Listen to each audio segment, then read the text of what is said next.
మన హిందూ కాలేజ్ పరువును దేశ దేశాల్లోనూ తీయడానికి దరిద్రంలా దాపురించిన మిస్టర్ మాలోకం. చెప్పండి స్వామి. స్వామి కాదురా, సార్ రా సార్. సారీ గురువుగారు. చిచి, సారీ సార్. టాపిక్ పేరు నేనే దేవుణ్ణి. క్యాప్షన్ అంతా అబద్ధం. ఒరే మాలోకం, అంతా అబద్ధమైతే ఇక తీయడం ఎందుకురా?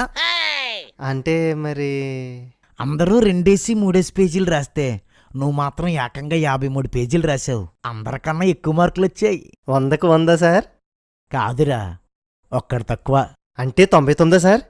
100లోంచి ఒకటి తీస్తే 99 కాదురా, 00 రా, 00. సార్ ఇది అన్యాయం. నాకు 0 రావడం ఏంటి? ఎందుకో చెప్పాలంటావా? చెప్పాలి సార్, తప్పదు. నీకు 0 మార్కులు వచ్చినందుకే సగం పరువు పోయింది. ఎందుకు వచ్చిందో చెప్పాననుకో, ఉన్న పరువు కూడా పోతుంది. పర్వాలేదా? మనకి పొరువు ఎక్కడుంది? పర్వాలేదు, చెప్పండి సార్. బైబిల్లో ఉన్న తప్పులేవో చూపిస్తావని నువ్వు అడిగిన దానికన్నా ఎక్కువ డబ్బులిచ్చి నీ పేపర్లు ఇస్తే బైబిల్లో ఒకలా రాసుంటే నువ్వు ఇంకోలా చూపించి మా ఆశల మీద యాసిడ్ పోసావు కదరా. బైబిల్లో ఇలా ఉంటే మీరు అలా తీశారేంటి అని క్రైస్తవులు ప్రశ్నిస్తుంటే సమాధానం చెప్పలేక చస్తున్నాం. అంటే గురువుగారు. ఏంట్రా ఏంటి?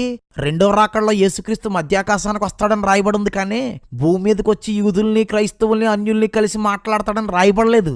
అసలు ఏం చదివావురా బైబిల్ నువ్వు మాలోకం? నిజమే కదా? ఏంట్రా నీ లాజిక్?